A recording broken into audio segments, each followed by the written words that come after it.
This meeting is being recorded. Hi, everyone. Thank you so much, Lauren. My name is Maggie Invancic. Sorry, I didn't tell you about my last name pronunciation. It doesn't make sense. But my name is Maggie Invancic, and I am the clinical social worker and center coordinator for UNC Chapel Hill's Movement Disorders Center. We are a Parkinson's Foundation Center of Excellence and a CurePSP Center of Care.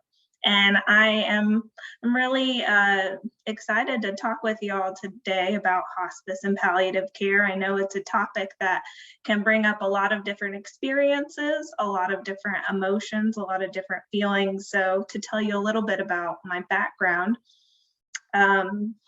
is I have been in this position for about 3 months. But prior to that, for the past couple years, I have worked as a hospice social worker. So it is something very near and dear to my heart. I have personal experiences with family members with Parkinson's disease. I've been on both sides of the equation of being a loved one, caring for someone, and also being a clinician. So I'm coming to this conversation with a bunch of different roles in my head, and I'm looking forward to having this conversation with you all. So let's get started.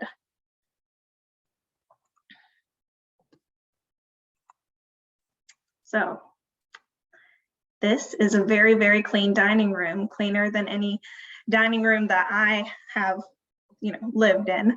But I wanted to start with this picture because I think that these conversations about how comfortable we want to be about our healthcare decisions, about what we want for our decisions at end of life to look like, they start around the dining room table. They start with sharing our feelings with our loved ones. They start with talking with our friends and the people that we trust the most about the things that are important to us and the care that we would like for when these situations come up, and having those conversations open and honestly before any crises occur.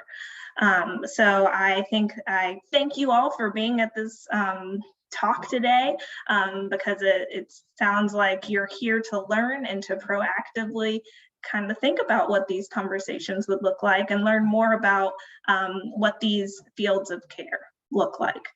So as we talk about this, as I'm talking about palliative care and hospice, I invite you to kind of think about how you can continue these conversations around your own dining room table, around with your loved ones and your friends and family.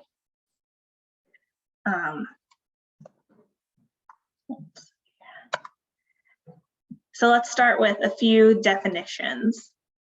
Not all palliative care is hospice, but all of hospice is palliative care.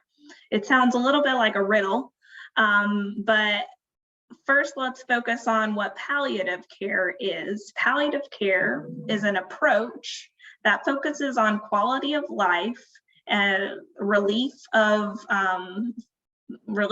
physical symptoms. It focuses on not only the physical, but the spiritual, the psychosocial, your living situation. It's an approach that comes holistically, looking at multiple different factors to help you keep living as active as you possibly can. And it's a supportive measure that goes along with all of the care that you're already receiving from your neurologist or any other specialty healthcare team members. Palliative care is just another layer of support that focuses simply on your quality of life and continuing to do those things that are most important to you.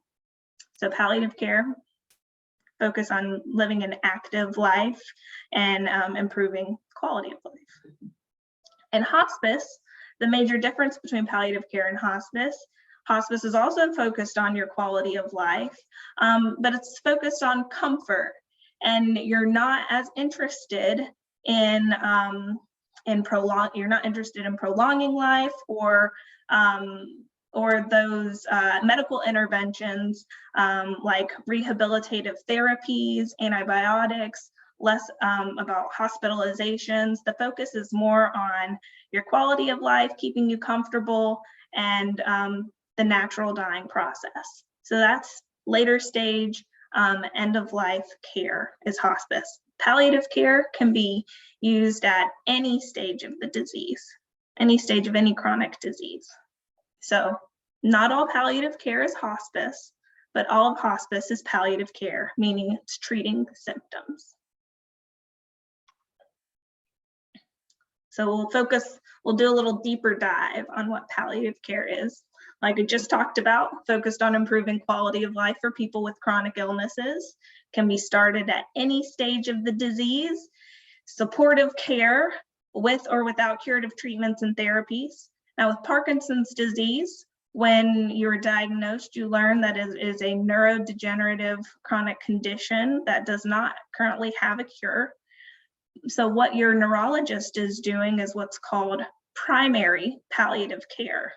Primary palliative care includes that emotional support that your neurologist provides to you, or another team member, like a social worker on your team, the emotional support at diagnosis, medication management for your symptoms, for those motor symptoms like rigidity, stiffness, slowness. The medications that are prescribed for that is a form of palliation, a form of palliative care. And palliative care, again, focused on those who are interested in staying as active and comfortable as possible. So with palliative care, you do not necessarily need a specialist early on in Parkinson's disease, because your neurologist is providing that primary palliative care for you.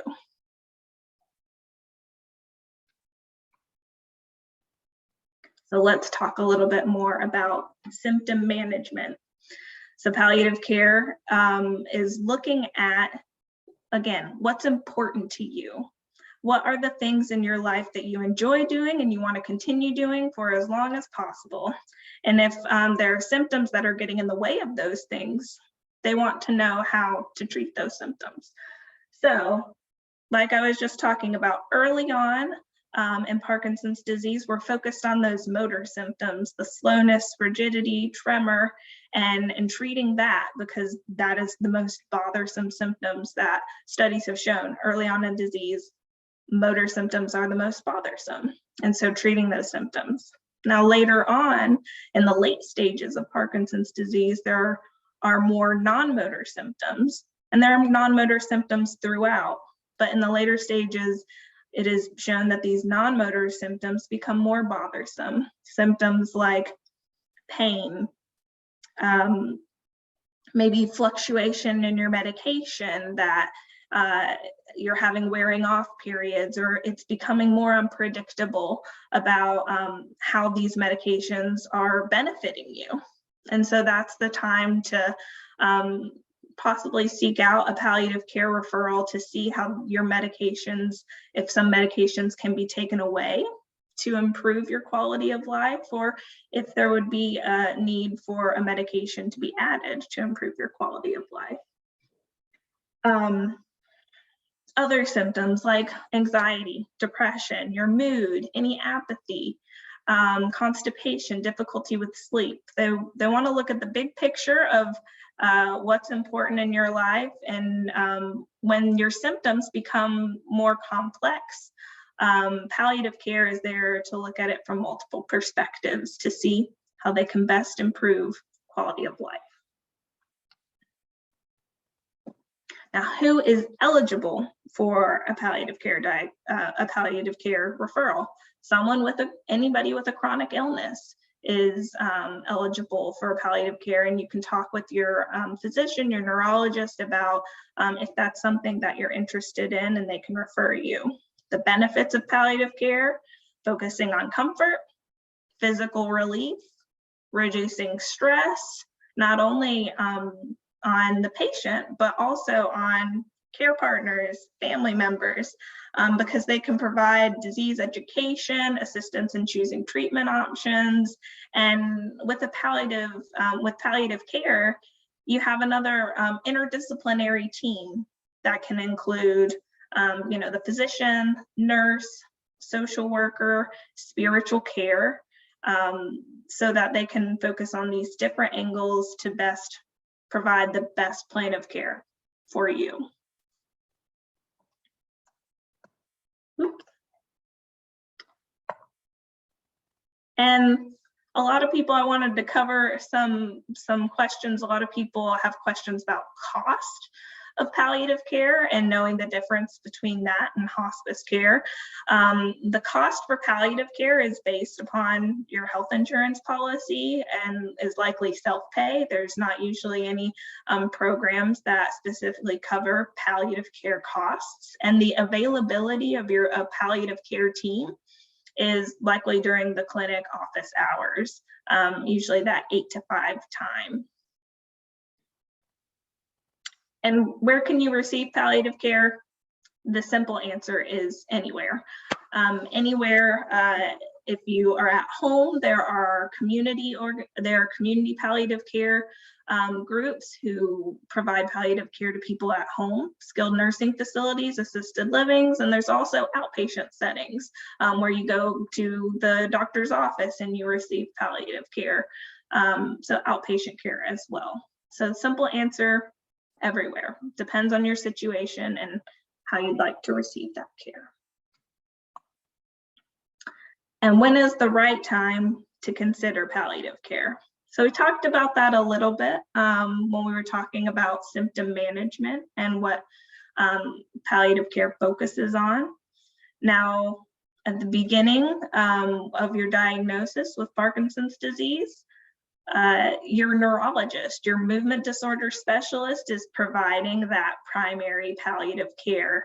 And if the care that they're able to provide leaves you feeling well and living your life the way that you want, specialty palliative care referral would not be needed. If you feel like these non-motor symptoms are becoming more prevalent and hindering you from doing the things that you enjoy in life, I think that a specialty palliative care referral would be something to talk with your family about, would be something to talk with your healthcare team about, so that they can make that referral to see how that might best benefit you. So that's palliative care. Focus on quality of life and keeping you as active as possible, along with all of the other care that you're receiving, including rehabilitative care like speech therapy, occupational therapy, physical therapy, and any other specialists that you're seeing. You're seeing all of them all at the same time, and they're talking to each other about your care plan. Now let's move on to talk about hospice care. Now, hospice care, first, I like to say that hospice is not a place. Hospice is not a place. It's a comprehensive, holistic program of care, similar to palliative care. The difference being that you need a certification by a physician of a prognosis likely to be of 6 months or less, which is really, really hard to predict.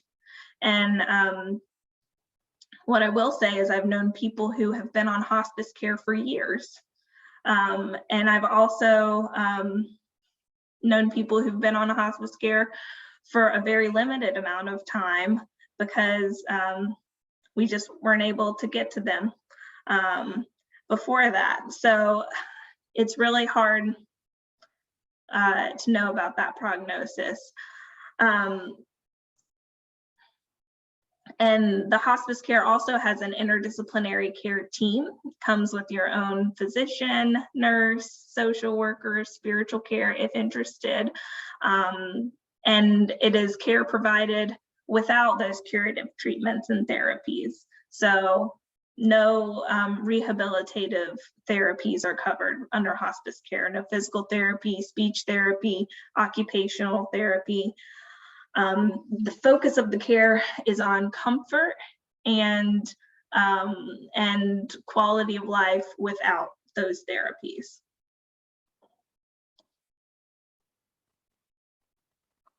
So like I was talking about, here's your interdisciplinary hospice care team.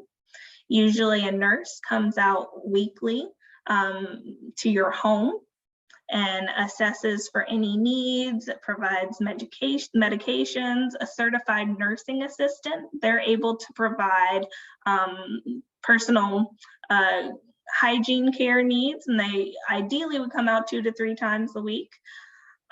Clinical social worker available for any of those psychosocial needs, resource referrals, monthly or on an as-needed basis.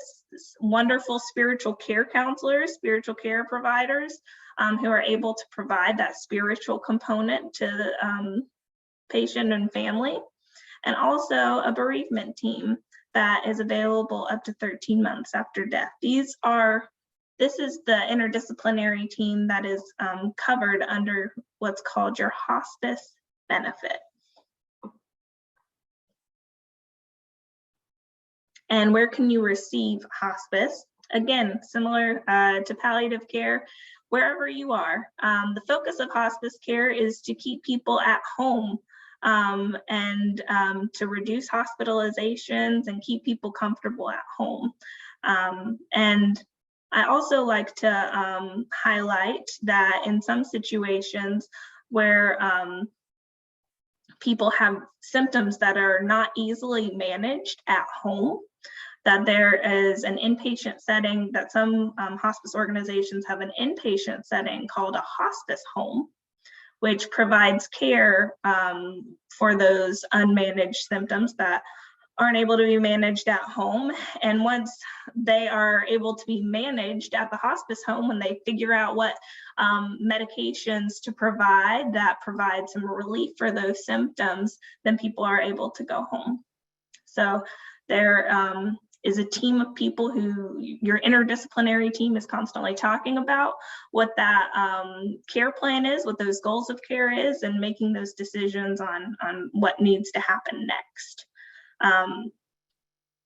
Similar to the prognosis that I was talking about before, your care team, your interdisciplinary team, will be talking to you about all the signs and symptoms that they are seeing that let them know what possible prognosis is, even though that's hard to predict. And some people, when they elect hospice services, start to do better and are not declining. And when the interdisciplinary team, when the hospice team sees that, then they graduate from hospice and they no longer need their services. Now, if there's an event that happens, if a decline does begin to start, then that team will come back in and provide those services again. Just letting you know kind of the process of how that works sometimes. And the coverage for hospice care. So you can elect your hospice benefit using Medicare and Medicaid or private insurance. Your hospice benefit covers that interdisciplinary team and the services that they provide. And I'll move on to say some more of the benefits of that are home medical equipment, including a hospital bed, including shower chairs, safety items like that, including transport wheelchairs, walkers, all of that equipment is covered. Medications specifically related to your hospice diagnosis are covered. If there are medications that you take that are not related to the hospice diagnosis, then those would be out of pocket. And so that's a conversation and education that your hospice team can provide about those differences. And then another difference is the 24/7 availability of hospice care, which is not the same as full-time care.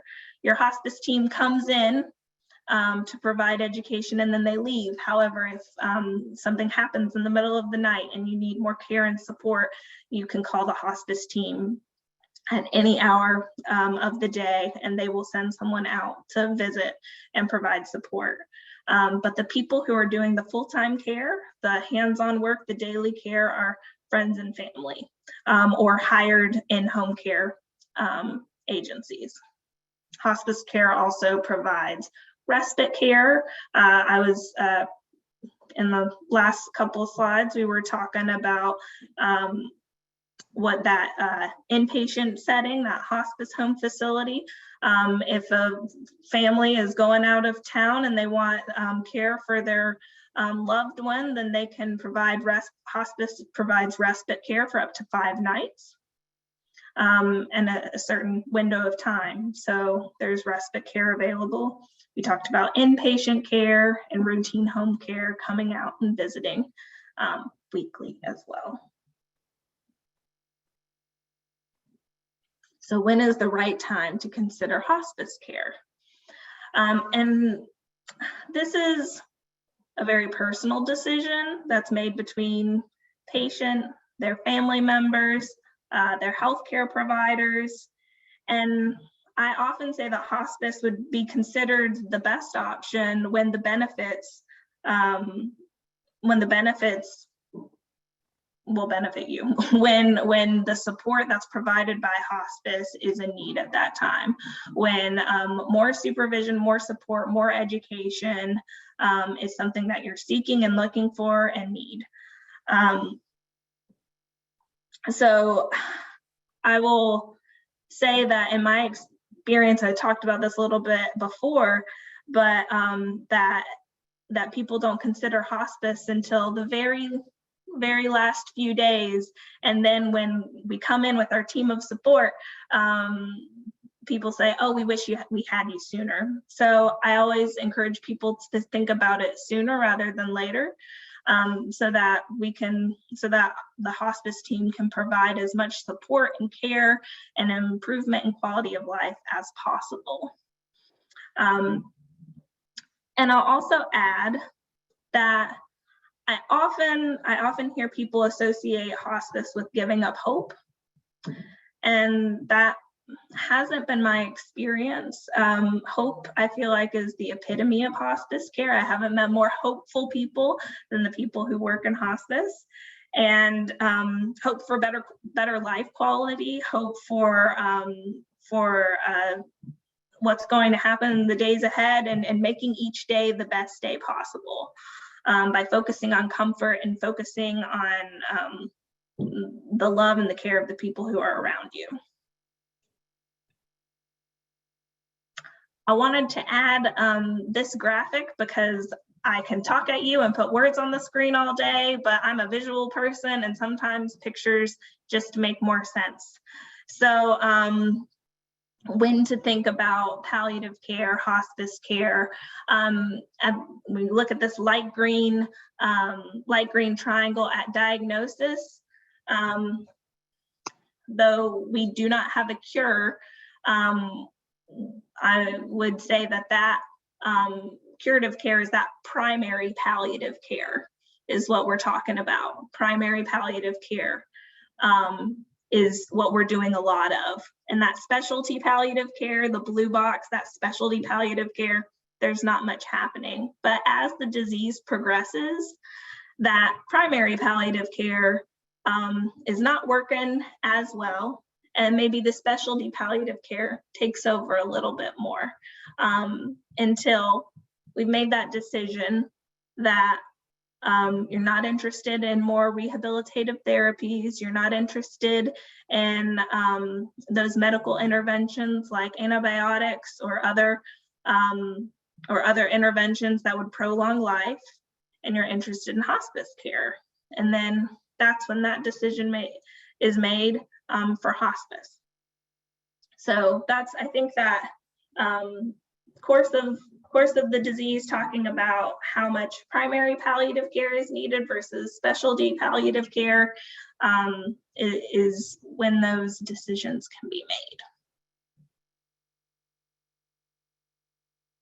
Now, I feel like I can't talk about palliative care and hospice care without having a little bit of information about advanced care directives, because I think that these advanced care directives can really be conversation starters for patients and families to have these conversations about what they would want their what they want their healthcare wishes to be if they're not able to verbally make them known. And so let's review those a little bit. If you're not familiar, a healthcare power of attorney is the person that you would trust to make your healthcare decisions if you are unable to make them. If for any reason you would be unable to make them. So a healthcare power of attorney can be anyone that you trust. You need to have a document that has to be witnessed by 2 people and notarized. And that legal document means that that person is able to make your healthcare decisions. Now, if you, I like to share that if you do not have this legal document in place in the state of North Carolina, I'm sorry, I do not know about the state of South Carolina. In the state of North Carolina, your healthcare, your legal healthcare decision maker without any documentation would be your spouse. If you do not have a spouse, then it would be your children who are over the age of 18 years old. If you do not have children, then it goes to your siblings. If you do not have siblings, then it goes to your a good established relationship with a friend that you trust. But in situations where you need someone to make healthcare decisions on your behalf, it's good to have that document in place so you don't have to go through all of those steps. Now, a living will is what medical interventions you would or would not want, and to have those conversations with your healthcare power of attorney. Those medical interventions including if you're interested in cardiopulmonary resuscitation, if you are interested in ventilation, if you are interested in artificial hydration or nutrition, if you're interested in antibiotics, depending on what your wishes are for that time. And I also included the MOST form, which is medical orders for scope of treatment, which is specifically to be filled out with your physician or your neurologist. And it also discusses these medical interventions and if you would want them or if you wouldn't want them. And the nice thing about a MOST form is you can talk with your physician about it. You can fill it out in the room with them, have it signed, and you're good to go. With the healthcare power of attorney and the living will, you need those 2 witnesses and the notarization. So I like to share about those 3 advanced directives because I think that they're good conversation starters for what you would want your medical wishes to be if you're unable to share and talk about them. And the last one I forgot to mention, at the bottom I shared the 5 wishes. The 5 wishes is another advanced care directive that combines the healthcare power of attorney, combines the living will, and it also includes a section to talk more personally about how comfortable you want to be, how you'd like to be treated, and spiritual components as well. So that one is more holistic.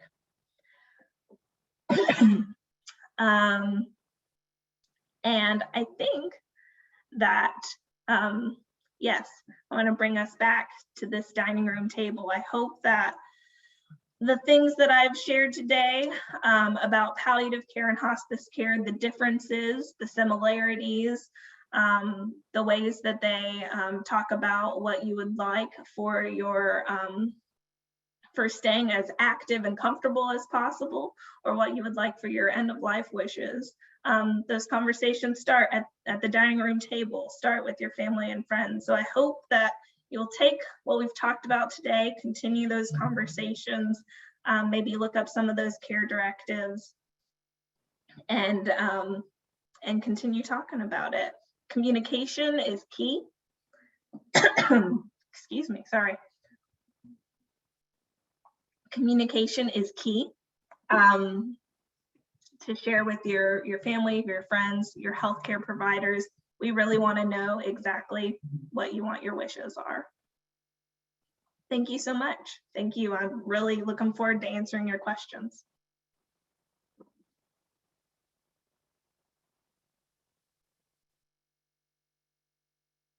Lauren? Okay, so sorry, I had to take myself off mute. Thank you so much, Maggie, for the information. I am monitoring the chat and the Q&A and the raised hand. So if anybody has a question for Maggie, please feel free to type it in the Q&A or in the chat section, or you can raise your hand at this time. And I'll just give it a couple minutes to see if anybody has any questions.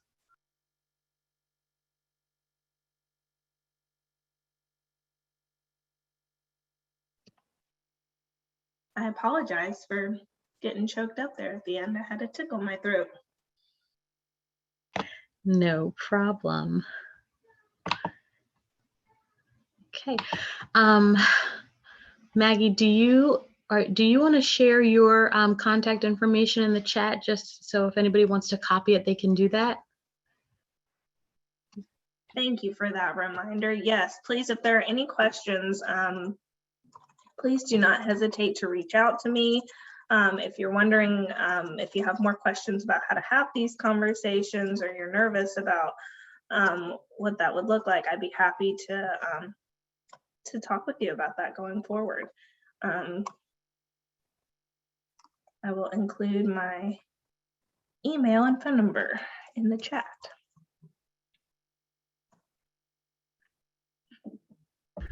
Okay, thank you so much. Well, it looks like we do not have any questions. I am going to stop the recording. And Maggie, thank you so very much for taking the time to share this information with our community members. If anybody does have questions in the future, they can reach out to Maggie directly, and I will send out a follow-up email with the recording shortly, so that people can access it. And I do see one comment from Kathleen that says, "We did a post form in South Carolina, which helped in a difficult time." Okay. I appreciate you sharing that, Kathleen. Yes, post is the same thing as the most form in North Carolina. And I'm glad that you found that helpful. Well, thank you so much for sharing, everyone. Thank you for joining us today. And of course, as always, I hope the information was valuable and helpful. And I'm going to stop the recording and end the session. Thank you, everyone. Thank you.